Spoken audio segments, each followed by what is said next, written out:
মহারাষ্ট্রে সরকার গঠনের তৎপরতা শুরু বিজেপি ও শিন্ডে শিবিরে। 5ই জুলাইয়ের মধ্যে সরকার গড়ার চেষ্টা, এমনটাই সূত্রের খবর। বিস্তারিত জানবো, আমাদের সঙ্গে রয়েছে আমাদের প্রতিনিধি विकास भदौरिया, তার কাছ থেকে। विकास जी, क्या खबर है इस बारे में आपके पास? देखिए, बिल्कुल सरकार गठन की जो है वो कवायद तेज हो चुकी है। आपको पता है कि पश्चिम बंगाल से सटे असम में इस समय शिंदे गुट के बागी विधायक डेरा डाले हुए हैं गुवाहाटी में। 39 विधायकों में से 9 वो लोग हैं जिनको कल शिवसेना ने मंत्री पद से हटा दिया है, जिनसे मंत्रालय छीन लिए हैं। अब खबर ये आ रही है कि जल्द ही जो बागी गुट है यानी कि शिंदे गुट, वो राज्यपाल को औपचारिक सूचना देगा कि हमने सरकार से समर्थन वापस ले लिया है, और उसके बाद बीजेपी अपना सरकार बनाने का दावा पेश करेगी इन बागी विधायकों के साथ। लेकिन महत्वपूर्ण सवाल यह है कि जो कवायद है सरकार बनाने की, उस पर फुल प्रूफ तैयारी बीजेपी ने शुरू कर दी है। जो तमाम जो मंत्री बनेंगे उनको लेकर एक फॉर्मूला तैयार किया गया है सरकार गठन का, जिसके तहत हर 6 विधायक पर एक राज्य मंत्री और एक कैबिनेट मंत्री दिया जाएगा। इस तरह से जो तकरीबन 40 विधायक इस समय बागी गुट के हैं, शिंदे गुट के, उसके बाद 6 कैबिनेट और 6 राज्य मंत्री मिलेंगे उसको।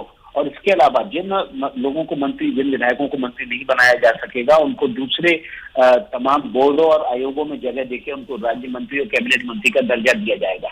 इसके अलावा बीजेपी के 106 विधायक हैं। इस तरह से अगर फॉर्मूला देखा जाए 6 विधायकों में 1 मंत्री का, तो बीजेपी के हिस्से में तकरीबन 28 मंत्री आते हैं। हालांकि हमें सूत्रों ने यह भी बताया कि शुरुआत में जब शपथ ग्रहण होगी तो 2-2 पद, लगभग 40 मंत्री पद रिक्त रखे जाएंगे, ताकि भविष्य में जरूरत पड़ने पर कुछ नए लोगों को अकोमोडेट किया जा सके।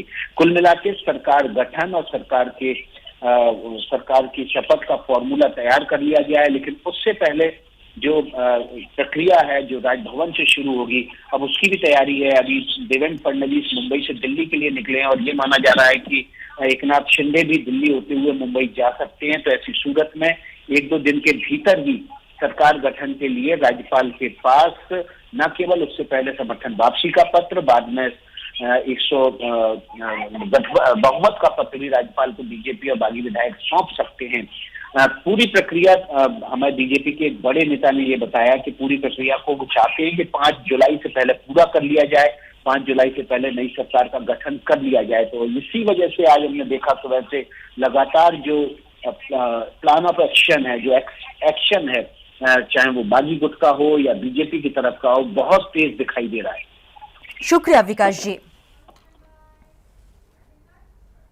এদিকে উদ্ধব ঠাকরেকে চিঠি রাজ্যপালের 21 থেকে 25 জুনের মধ্যে 200রও বেশি সরকারি নির্দেশনামা জারি করেছে মহারাষ্ট্র সরকার, যার অধিকাংশই প্রশাসনিক নির্দেশ। সংখ্যালঘু সরকার প্রশাসনিক নির্দেশ জারি করতে পারে না, এই মর্মে রাজ্যপালকে নালিশ জানিয়েছে বিজেপি। এরপরই মুখ্যমন্ত্রীকে চিঠি লিখে বিস্তারিত তথ্য চাইলেন রাজ্যপাল, যদিও সরকার পক্ষের দাবি কোথাও প্রমাণ হয়নি তারা সংখ্যালঘু।